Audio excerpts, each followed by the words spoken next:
Nervesystemet er opbygget af over 120 milliarder nerveceller. Nervesystemet det består af hjerne og rygmarv, hvortil der hører en output-del, som er nerverne til muskler og organer, og en input-del, som er vores sanseorganer. Disse hører under det centrale nervesystem og det perifere nervesystem. Når Ulrik han skal løbe på fodboldbanen, så sender det somatiske nervesystem i output-delen nervetråd til skeletmuskulaturen. Nervecellerne de går direkte ud til musklerne og bliver betegnet som de motoriske nerveceller. Det somatiske nervesystem er karakteriseret ved, at det er under viljens kontrol. Ulrik kan bestemme altså selv sin bevægelse på fodboldbanen. Udover det somatiske nervesystem, så har vi også det autonome nervesystem. Det her nervesystem det er ikke under viljens herredømme, men sender automatisk nervetråd til de indre organer og blodkar. Når Ulrik kan have løbet lang tid på fodboldbanen, så er det også det autonome nervesystem, som gør, at han får røde kinder. Når Ulrik kan så varme op og gøre sig klar til kamp, så kører adrenalin rundt i kroppen på ham. Og den her adrenalin, den kommer fra det sympatiske nervesystem. Derimod, når Ulrik han kommer hjem fra kamp og skal slappe af og restituere, så er det så det parasympatiske nervesystem, som sætter ind. Input-delen er altså sanseorganerne, som Ulrik kan bruge til at orientere sig på banen samt kommunikere med medspillere og trænere. Kredsløbet det består hovedsageligt af lunger, et hjerte, arterier og vener. Hjertet det pumper ilt ud gennem arterierne, og efter så have overleveret ilt til musklerne gennem diffusion i kapillærerne, så sender det så det afiltede blod tilbage til hjertet gennem venerne, for igen at blive iltet. Når vi trækker vejret, så kommer ilten først ned i vores lunger, hvor det diffunderer ud i blodet gennem kapillærer i alveolerne. Når vi så er fysisk aktive, så kan vores krop først og fremmest styre, hvor meget blod der skal sendes ud i resten af kroppen, og hvor det så skal sendes hen. Når Ulrik eksempelvis spiller en kamp, vil blodet blive transporteret ud til de nødvendige steder i kroppen.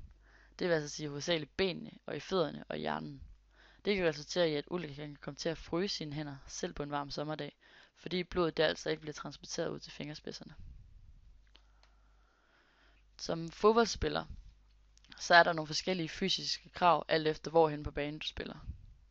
En målmand skal fx være forholdsvis høj og spændstig, samt have nogle gode reflekser, da han skal kunne reagere hurtigt på kort tid. Hvis bolden ikke kommer imod ham, så kræver det, at han hopper efter den, og dermed sendes der altså impulser til rygmarven, hvor der dannes en synapse mod motoriske nerveceller. Det bevirker, at musklen trækker sig sammen, og hermed så hæmmes antagonisten. I det målmanden skal reagere eksplosivt og hurtigt, har han formentlig et overtal af hvide fibre, og dermed de hurtige fibre som er muskeltype 2. Da målmanden har hurtige muskelfibre, vil han have brug for anaerobe processer. Et midterforsvar skal derimod være mere udholdende, og skal derfor bruge den aerobe spaltning. Han er formentlig større bygget end de andre på banen, da han skal være god til hovedstød og fyldegård på banen. For en forsvarsspiller vil det være optimalt at have type 1 muskelfiber, da den er meget udholdende, da han skal løbe de her mellemdistancer. Og derfor vil et indhold af for eksempel af cirka omkringliggende 60% røde fiber og 40% hvide fiber være det optimale. For en angrebsspiller, så gælder det om at have flest hvide fibre. Dette skyldes, at en angriber skal kunne accelerere rigtig hurtigt, i det han skal foretage mange små løb i løbet af en kamp. Det er ofte vigtigt for en angriber at kunne løbe meget hurtigt, så de kan fange de her bolde i dybden. Hvis Ulrik han gerne vil beholde sin plads som angriber på AGF's hold, så skal hans krop kunne lave mange anaerobe processer, samt have et overtal af hvide og hurtige muskelfibre.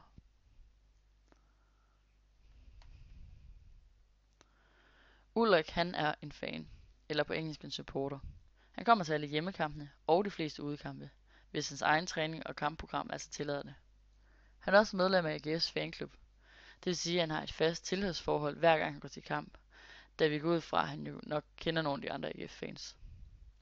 Når Ulrik han går på stadion, så befinder han sig i en anden gruppe, end han normalt gør i hverdagen. Her kan han altså dele nogle andre følelser på godt og ondt med andre individer, der også interesserer sig for fodbold og hans hold AGF. Fodboldgængere de er typisk inddelt i flere grupper, og ud fra de informationer vi har om Ulrik, Går vi ud fra, at han tilhører supporter og fans. Da han kommer til mange af kampene, og også er involveret i AGF på andre måder, gennem hans eget fodbold. Da der ikke er nogen information om, hvorvidt Ulrik kan deltage i voldelige aktioner på stadion, går vi ud fra, at han ikke tilhører gruppen hooligans eller casuals. Men da han samtidig er mere end blot til stede på stadion, så tilhører han heller ikke tilskuerpublikum. Ulrik, han er altså en fan.